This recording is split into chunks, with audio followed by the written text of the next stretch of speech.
Welcome to this video, and I finally got my hands on a brand new DJI Neo 2, which means I'm going to create a whole series of crazy, wacky and informative videos for you. Rather than doing one big video, I'm going to do a series of little ones, and in this first one I'm going to be giving you my unbiased first impressions of this drone, and also I'm going to have a look at that Wi-Fi range, which allegedly is 500 meters. We'll see about that. Now, first of all, this is an absolutely unbiased review because I did buy this with my own money, and that means that DJI have no influence on what I say in this video, and that means I can be as brutal and honest as I want to be. Okay, so first impressions, some minor gripes that I've noticed with this, with not many people have mentioned yet. First of all, the packaging, really not up to the same sort of qualities that we were used to a few years ago from DJI. They seem to be saving money on their packaging. Does packaging matter? Probably not so much, but look at products like Apple, iPhones, their packaging is absolutely top-notch even now, where they don't need to qualify themselves through their packaging. So it's a bit of a shame, but hopefully they're not skimping on quality on their drones. So looking at the overall design is actually really nice. It's a brilliant looking drone. I'll talk about that a bit more in a minute, but the gimbal protector is flimsy and horrible and clumsy. I mean, it's not the nicest. It seems to be getting better the more you snap it on, so with time, but when you first clip it on, it just seems a bit fragile and horrible. Not a big deal, but there you go. The battery is top mounted again.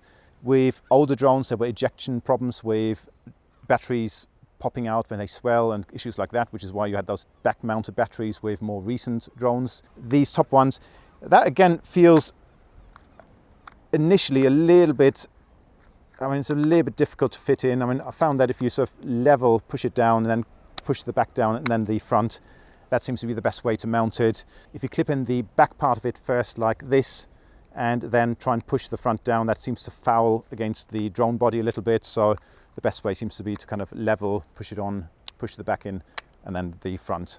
The overall design is very nice. It's well built, looks really nice. It's a little bit more flexible than the Neo 1. Yes, I will be doing some crash tests on it, so remember to subscribe to the channel if you want to see those. I'll do those a bit later on in the series. But yeah, generally it's good, a little bit more flexible though. Things I particularly like about it are these side-mounted buttons which you can scroll through your menu, which is displayed on the front.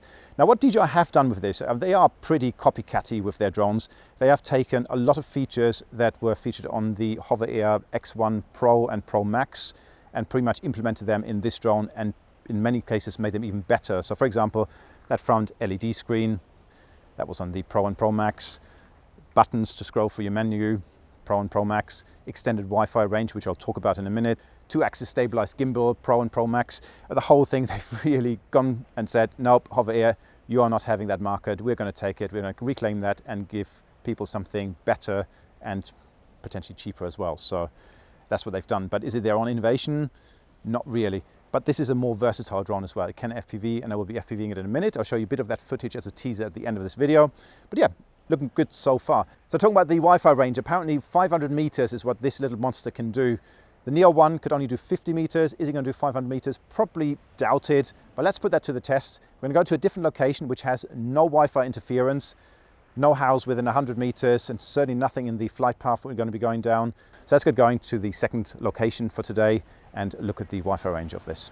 Okay, first test, Neo 1, limited to 50 meters. Probably won't even get that far, but let's see what we can get.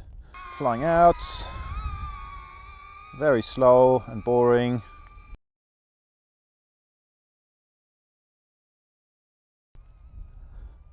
Max flight distance reached.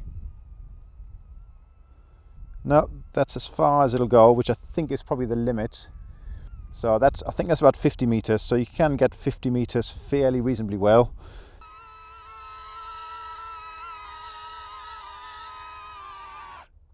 Okay, so in clear line of sight, it does seem possible with the Neo 1 to fly 50 meters, if that was 50 meters, which I'll verify in a minute. But yeah, let's have a look at what the Neo 2 can do in these kind of conditions. Okay, Neo 2, I've taken the module off so that there's absolutely no doubt that there's any interference from that on the Wi-Fi. So let's take off and see how far we can go with this one. Okay. Actually seems a little bit faster than the Neo 1, which is interesting. Right, let's see how far we can get. Again, just like the Neo 1, there's no distance indicated on the screen, so I'm going to have to look at the flight log afterwards and then work it out from that. But it's already gotten a lot further than the Neo 1. Obviously the Neo 1 was capped to 50 meters. This one, it's going to be more likely the signal which is going to give up before that cap. But let's see, we're still doing all right. Oh, just lost it. There you go, completely lost it. Is it going to come home? We're right next to some cliffs here, so there's a 100-meter drop and about 20 kilometers of water before we get to France. So it's starting to fly back, which is nice. Hopefully not overshoot, because again, cliffs, drop, water.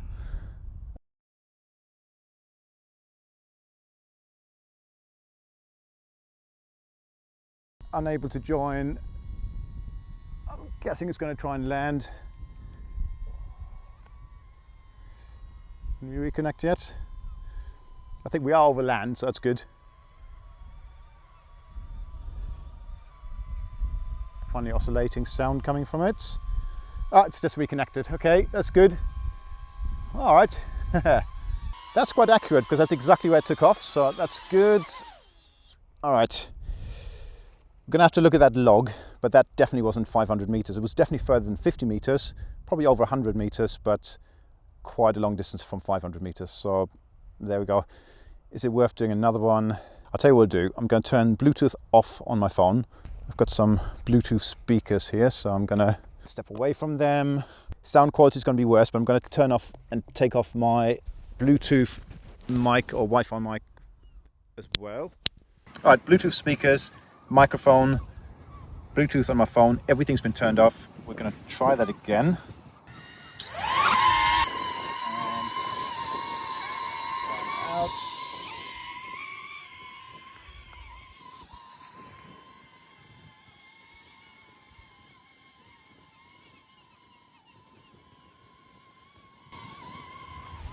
Picture looks quite nice actually. Back there a little bit. Up a bit more. How are we doing? That is a decent distance. I mean, that is actually quite impressive. I think that's image is getting a little bit jittery. I've about pretty much lost it now. It's getting quite stuttery. Not looking very nice anymore. And it's gone. So that's not actually bad. That's a good distance away. Yeah, I think it started returning to home. And now we wait. That's one of the unsettling parts of flying with Wi-Fi like this. It doesn't reconnect as quick as Alt 4 does.